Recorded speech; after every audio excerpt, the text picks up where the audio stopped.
అండి నమస్తే, welcome to our channel. వంట నచ్చిందా? నేను ఇప్పుడు దోసకాయ పచ్చడి అయితే చేస్తున్నానండి. రండి, మరి నేను ఎలా చేస్తున్నానో ఏంటో ఒకసారి అయితే మీరు కూడా చూడండి. మీకు నచ్చితే మీరు కూడా ఆ విధంగా చేసుకోండి, ఓకేనా? ఈ 4 దోసకాయలు అయితే తీసుకున్నాను. చిన్న చిన్న దోసకాయలు అండి, ఇవి పెద్దవి రాలేదు.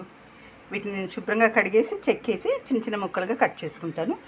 నేనైతే దోసకాయలు గింజలు తీయనండి, గింజలతోనే పచ్చడి చేసేస్తాను అనమాట. మీకు నచ్చకపోతే గింజలు తీసేసుకోవచ్చు, ఓకేనా? ఓకే, రండి మరి.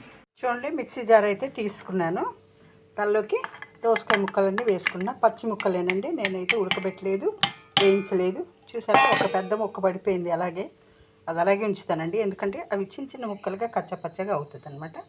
దీనిలో కొన్ని వేయించిన పల్లీలు, ఒక 5 వెల్లుల్లి రెబ్బలు ఉన్నాయండి, అవి కూడా దీంట్లో వేసేస్తాను చక్కగా.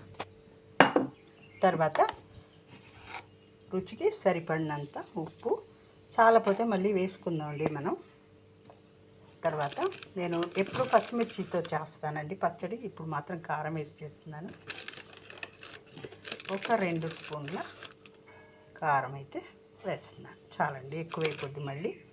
తర్వాత ఒక 1/2 టీ స్పూన్ జీలకర్ర, ఒక చిటికెడు పసుపు, కొంచెం చింతపండు కూడా వేస్తానండి.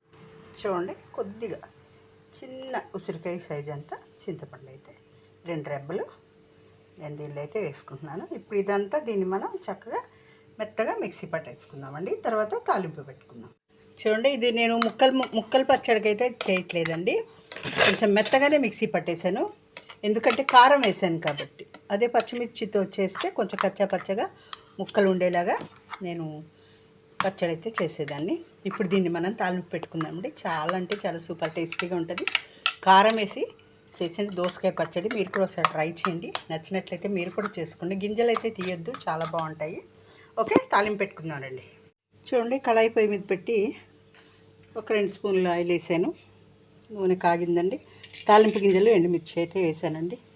తాలింపు గింజలు పచ్చెనపప్పు, మినపప్పు, జీలకర్ర, ఆవాలు, 2 ఎండుమిరపకాయలు వేసాను. అలాగే ఒక 4-5 మెంతి గింజలు కూడా వేసానండి. మెంతులు బాగుంటుంది.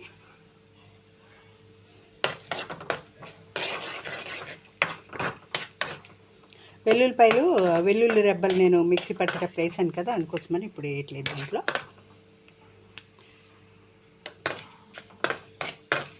కొంచెం బాగా వేగనిద్దామండి.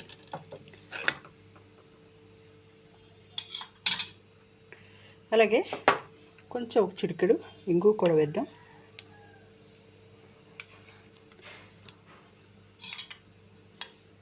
కొంచెం కరివేపాకు కూడా వేసుకుందాం.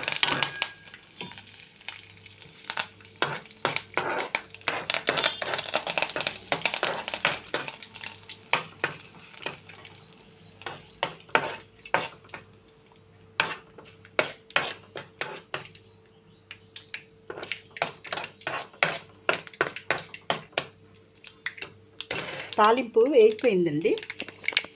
ఇప్పుడు కూరగిన్నెలో మిక్సీ జార్లోంచి కూరగిన్నెలోకి తీసుకున్న పచ్చడి దీంట్లో వేసేస్తున్నాం. ఎందుకంటే కారం వేసి చేసాం కాబట్టి కొంచెం పచ్చివాసన పోయేంత వరకు మనం దీనిలో వేయించుకోవాలి. తాలింపు ఒక 2-3 సెకండ్స్, కొంచెం కనీసం ఒక 10-15 సెకండ్స్ అన్న కొద్ది కారం పచ్చివాసన పోయేంత వరకు మనం వేయించుకోవాలన్నమాట. కాసేపు ఉడికించుకోవాలి. అదే పచ్చిమిర్చితో చేసిన పచ్చడి అయితే ముక్కల పచ్చడి పచ్చ మిక్సీ పట్టేసుకొని, ఇది బాగా మెత్తగా పట్టాను కాబట్టి, కారం వేసి చేశాను కాబట్టి మెత్తగా పట్టానండి.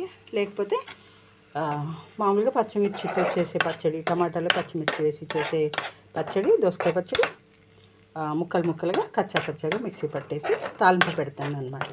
తాలింపు ఆ పచ్చళ్ళు వేసి కలిపేస్తాను. ఇలా ఉడికించాను. దీన్ని అయితే కొంచెం ఉడికించాలి, ఎందుకంటే కారం వేసాం కాబట్టి పచ్చివాసన పోయేంత వరకు. ఓకేనా అండి? మరి నేను ఎలా చేశాను ఏంటో, చాలా ఈజీ ప్రాసెస్. అసలు ఎవరైనా సరే చేసుకోవచ్చు, వంట రాని పిల్లలు కూడా ఈజీగా చేసేసుకోవచ్చు. అంత ఈజీ ప్రాసెస్ అన్నమాట ఇది. చూసారా, తొందరగా అయిపోయింది, ఒక 5 నిమిషాలు అయిపోయింది. మరి మీకు నచ్చిందా? నచ్చినట్లయితే ఈ దోసకాయ చట్నీ కారం మీరు తినగలిగినంత నేనైతే 2 స్పూన్లు వేసాను. ఇంకా స్పైసీగా కావాలి అనుకుంటే ఇంకో 2 స్పూన్లు మీ ఇష్టం వేసుకొని చేసుకోండి. చాలా అంటే చాలా బాగుంటుంది. దోశల్లోకి చపాతీలోకి పుల్కాలో కూడా చక్కగా తినొచ్చు, టిఫిన్స్లో కూడా, అన్నంలోకి అయితే ఇంకా బాగుంటుంది అనమాట నెయ్యి వేసుకొని తింటే. మరి మీకు నచ్చిందా? నచ్చినట్లయితే ఒక లైక్ అయితే ఇవ్వండి, సబ్స్క్రైబ్ చేసుకోండి, నా ఛానల్ని సపోర్ట్ చేయండి. Thank you.